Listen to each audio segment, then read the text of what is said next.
Hi guys, welcome to this series called Ask Rob Roy, which is basically a Q&A from the viewers, from you guys, on tips in training about dogs, how to live with balanced dogs, and based on what I learned over the last decade.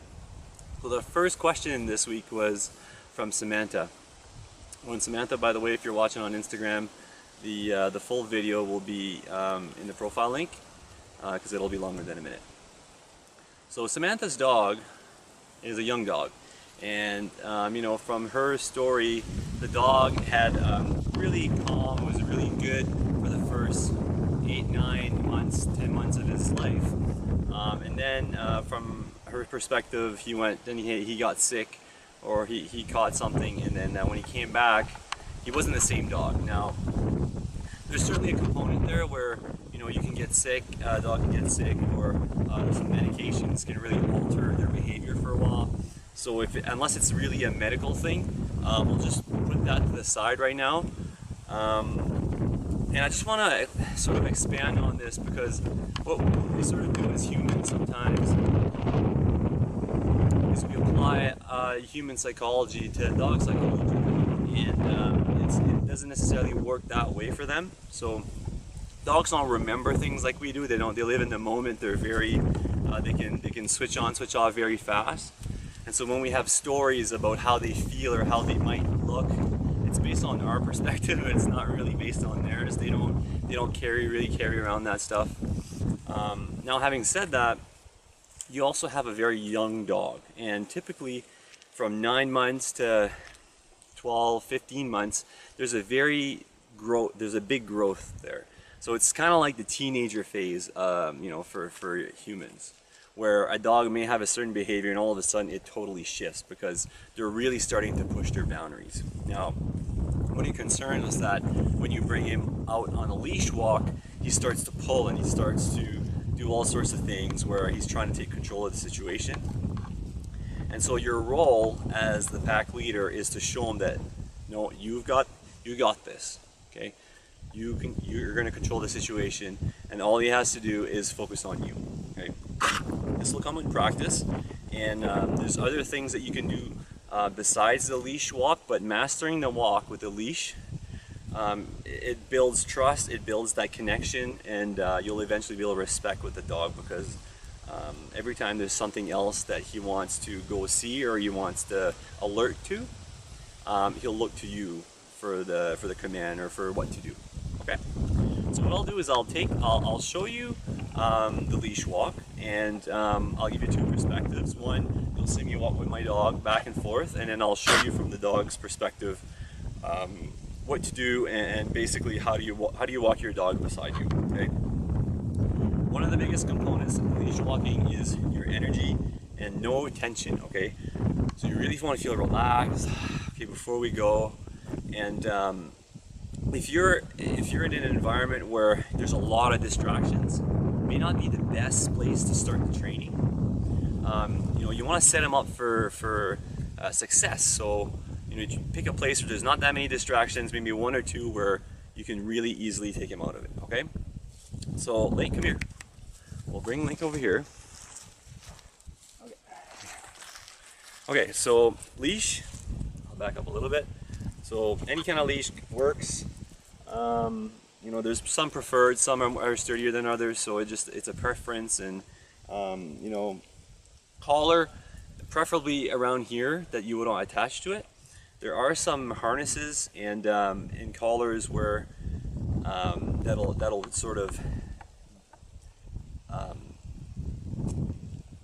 help them not pulling, because pulling, especially when they have the harness in the back, that's actually the worst, because that tells them to pull. Basically, like, it brings them forward, like, okay, let's go, I'm pulling, like a sled dog, right? But there's ones where you can attach on the chest here, and whenever they go forward, it kind of pulls them to the side, and it stops them in their tracks. And it's sort of the same thing that we're going to do on the walk, where when we walk on the walk, as soon as there's a bit of tension, or as soon as he sees something he wants to go, basically what we want to do is just snap him out of it. Okay, so my attention goes there, and we just a little pull of the leash just to bring him back. Okay, so basically, no, this is what we're doing right now. Okay, focus here. And I'll show you. Like, I'm using my dog Lincoln. Sometimes he's really good on the walk. Sometimes he's a bit more challenging. He's been like that, you know, for a good portion of his life. I've worked a lot with him. But here's the thing about any dog training is that it doesn't have to be 100%, okay? Because when we want it to be 100%, we sometimes we get really frustrated because we don't get it perfect. But with dogs, they have free will just like we do. So on some days, they may want to really go over there, so it'll be a bit more challenging. So you know what, 90% is probably a really good success rate when it comes to dog training, okay? Okay, so I'm gonna go on the walk. Just pay attention to the leash, pay attention where he is. I don't want him to go too far ahead of me. If he is, I just do a little tug, okay? And then one part that you may not see here because he's you know, he understands the leash walk is that pulling really hard. One of the tactics that we can do is you just stop, okay? You stop, you say, no, if there's really something over there he wants to go, turn around and go the other way, okay? And you start doing the same thing again, no tension.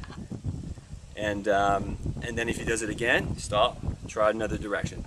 It's really to really stop him from going too far in his quest or her quest to strike somewhere else or to go somewhere else, okay? So let's try this. Are you ready, Link? Okay, let's go. Come on.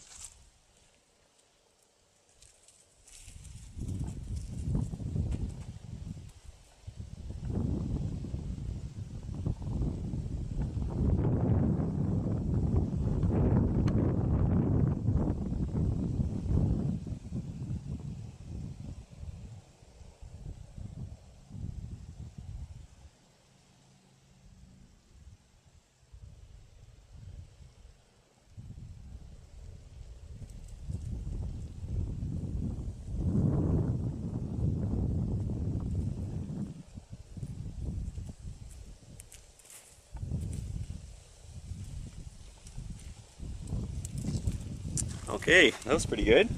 So come here, Link. You'll notice I had to do a few corrections, which is you want to try to limit the corrections, but you know, if you have to at first, that's okay.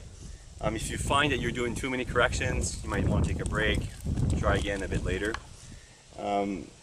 This, you know, he was pretty good overall. I did a few corrections, and then the thing is once you do the correction, you release the tension. So there will be tension in a little bit when he pulls. You do a bit of a correction, and then you release, so that for him, he knows that, you know, it means okay. It means relaxation when you also release it. Okay. So then I'll do another walk, and I'll do a close-up with a camera with him, so you can kind of see the leash work around at a closer range. All right. Okay, here we go again. This time, notice how far Lincoln goes in front of me. I typically let him go a bit further. It's just the way that he sort of learned, and he likes it a bit more in front. But you don't want him to go too far in front, because then they take the lead and they think that they have to lead. Okay. So let's go, Link. Come on.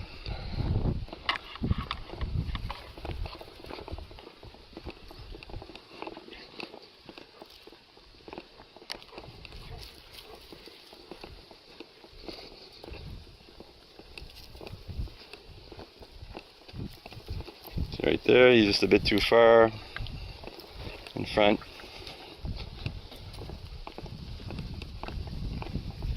See him looking back at me, that's good, because he wants to know, okay, what do you want me to do, right? Look how much tension I have on nothing, right? Okay, stop. And at first you can do this too, you know, you go a little bit, you just make him stop and turn around.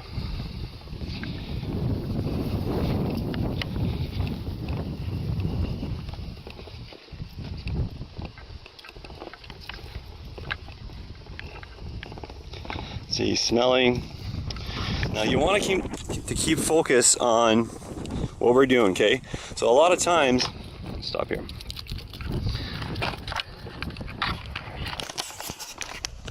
So a lot of times, we let dogs stop where they want to too much. So at first, if they want to relieve themselves, that's fine, but you're controlling the walk, okay? So if you don't want him to stop, keep going forward. If he's got too much of attention, no, stop, bring you back to you. All right, So hopefully all these tips will help you out. And remember, this can take a while, but it's consistency, and not to get frustrated. I know sometimes that's hard. If you feel like you get too frustrated, maybe that's too much for today. Try it again the next day, and then you'll have more success in the long run. All right, hopefully this helps. Cheers.